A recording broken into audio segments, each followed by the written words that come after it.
Good morning, everyone. My name is Shatakshee Dhongde. I'm the Associate Dean of Academic Affairs in the Ivan Allen College and Associate Professor of Economics in the School of Economics. I'm glad to have Dylan as my presenter, and he's a colleague in the School of Economics. So great to see two economics projects back to back in this session. The title of my talk is End Poverty Everywhere, and that is related to the Sustainable Development Goal, number 1.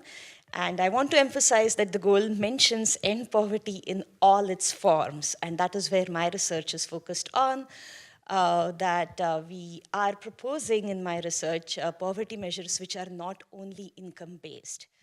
The United Nations Development Program in 2010 launched worldwide a new poverty measure called the Multidimensional Poverty Index, which looks at 9 or 10 different indicators and proposes a way to all aggregate those indicators and then measure poverty. This index was adopted in many developing countries across the world, except the United States. And this is where we came into picture that I collaborated with scholars at the National Poverty Research Center in the Institute of Research on Poverty at University of Wisconsin-Madison and also at the US Census Bureau.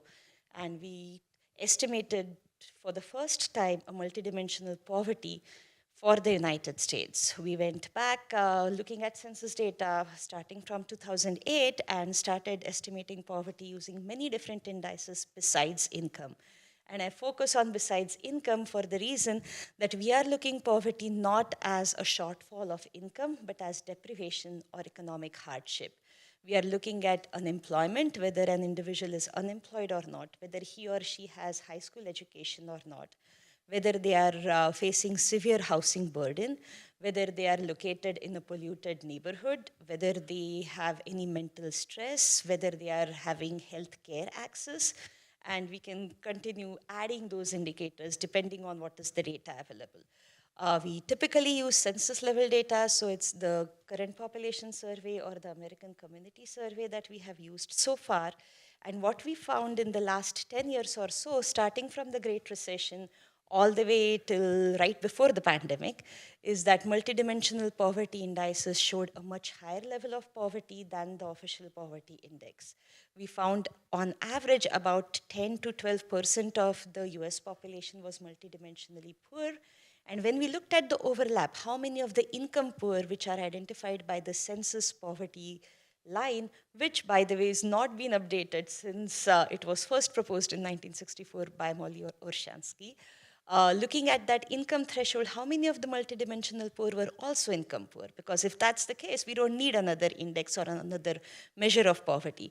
But we found that this overlap was very small. It was only 2 or 3% of income poor, which we were identifying as multidimensional poor.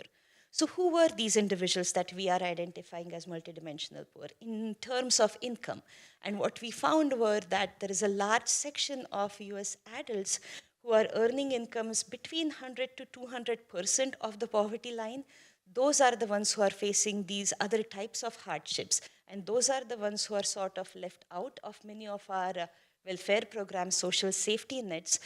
Those are the individuals who during the Great Recession had housing insecurity in terms of severe housing burden. They were spending more than 50% of their incomes on rents. Those were the individuals during the recession who had to drop out of high school and find employment to support their families.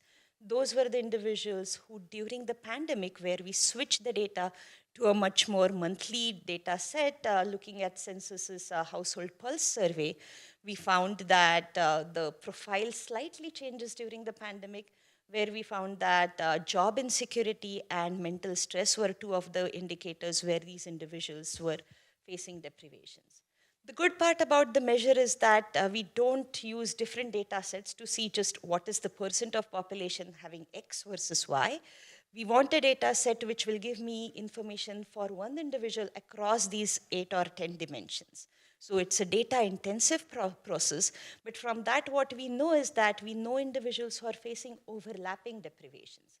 And I think that makes much more sense for me as an economist when I'm thinking of well-being and I'm thinking in a broad sense the quality of life. That my quality of life is much highly affected or affected to a greater extent when I'm facing overlapping deprivations, where I'm having housing insecurity, and I'm also worrying about what would be the meal I'm providing to my family the next day. So when I'm facing two or more simultaneous deprivations, we believe that that makes a much greater impact on your well-being than just tracking people who are unemployed, which the Bureau of Labor Statistics does, tracking people who do not have high school education, which again we have the information from DOE. What we want is really looking at what is the overlap between these populations and then how are they coping with these. Of course, we find, as we would expect from income poverty literature, that these overlapping or multidimensional poverty measures are much higher in Black or Hispanic populations compared to white or Asian populations. We found, interestingly, that young adults in the age group of 18 to 25 were much affected during the Great Recession as well as during the pandemic by these multiple dimensions or multiple deprivations. Um, so feel free to contact me, or if you're interested in this type of research, we have a lot of data and a lot of ways in which we can modify this index, right? This is an index which can be adopted to say multiple dimensions in health outcomes or multiple dimensions in educational achievements. And I'll be happy to chat with you about those. Thank you.